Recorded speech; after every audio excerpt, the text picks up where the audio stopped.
Hello, আসসালামু আলাইকুম viewers, কেমন আছেন আপনারা সবাই? আজকে আপনাদের দেখাবো নারিকেল দিয়ে পিঠা তৈরি।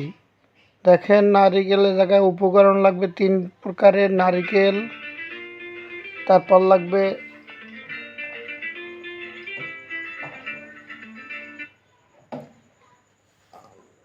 লাগবে চালের গুঁড়া। তারপর দরকার হবে আখের গুড়। 3 ধরনের উপকরণ দিয়ে এই পিঠাটা তৈরি হবে। দেখেন, এই 3টে নারিকেল ছেলা হয়েছে। তারপর এই দেখেন, নারকেলগুলো খুবই সুন্দর। এই বড় বড় এগুলারে ফালা করে কাটা হবে এবং কিছু আস্তে কোরানো হবে।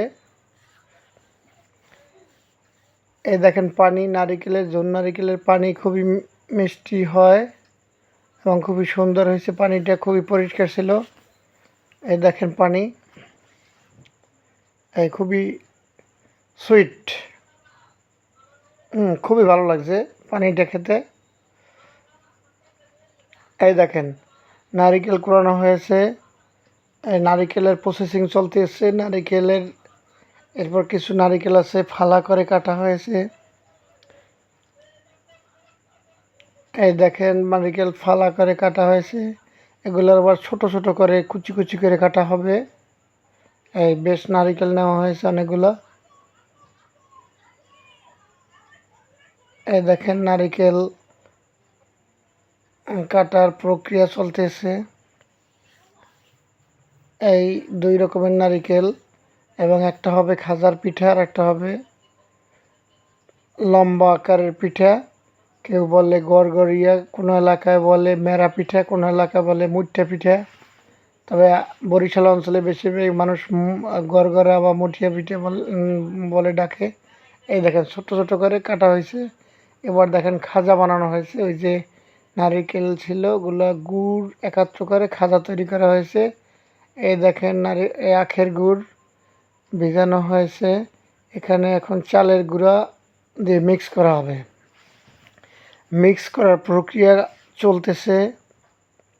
এভাবে মিক্স করে গরম পানি দিয়ে মিক্স করে আঠালো আকারের কাই তৈরি করে তারপর পিঠা বানানো হবে। দেখুন, এই প্রসেসটা করতে একটু সময় লাগে, এজন্য আপনাদের ভিন্ন ভিন্নভাবে দেখাচ্ছি। এই দেখেন, প্রসেস করা কমপ্লিট। এখন এই পাত্রে রাখা হয়েছে, এই পাতিল থেকে পাত্রে রাখা হয়েছে। এখন এই দেখেন, গড়গড়িয়া বানানো হচ্ছে। যে আস্তে আস্তে নারকেল ছিল সেগুলো কেটে এই গড়গড়িয়া বানানো হয়েছে। কিন্তু এরপরও অন্য যে খাজাগুলো আছে ওই খাজা দিয়ে আবার বড় বড় গোল আকারের ভিতরে খাজা থাকবে, এই পিঠাগুলো বানানো হবে। এই দেখেন, অনেকগুলো তৈরি করা হয়ে গেছে। এখন হলো সিদ্ধ করার পালা।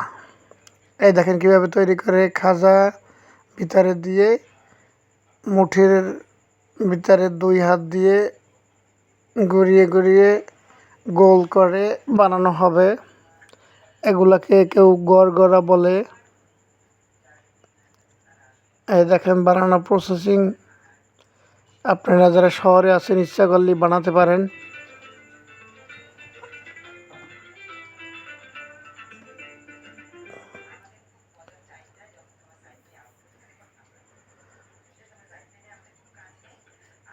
এই দেখেন বানানোর সিস্টেমটা কীরকমের।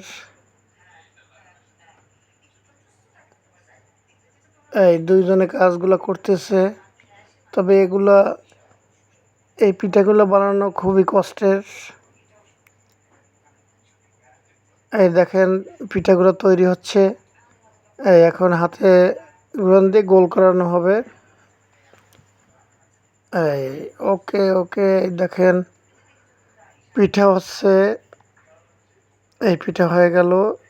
এখন হলো এখন পিঠাগুলো কাঁচা। এখন এটারে তৈরি করবে কিভাবে দেখেন।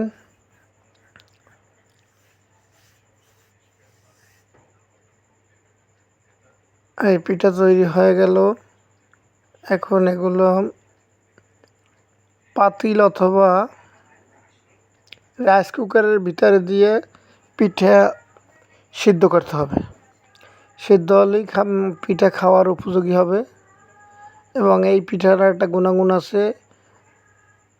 গ্রামে গঞ্জে আগে যখন মানুষ চাষাবাদ করতো তখন যে চাষাবাদের জন্য যে কিষান রাখতো, তারা যদি এই দেখেন এই রাইস কুকার দেওয়া হয়েছে, এই সিদ্ধ হচ্ছে, এইটা সিদ্ধ হলেই এই দেখেন গোল গোলগুলো বড় যেগুলো সেগুলো রাইস কুকারে দেওয়া হচ্ছে।